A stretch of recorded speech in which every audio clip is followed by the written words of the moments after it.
My name is Darren. I have been doing digital paintings by following along the painting tutorials on YouTube, and the latest one is done from a channel called Color by Feliks. He does some very interesting images with powerful colors. Take a look at some of these images. Then I saw this image of a floating island in the sky.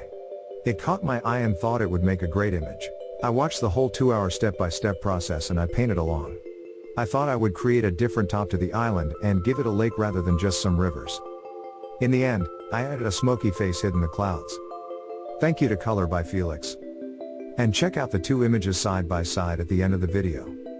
And I always forget to remind viewers to subscribe to my channel.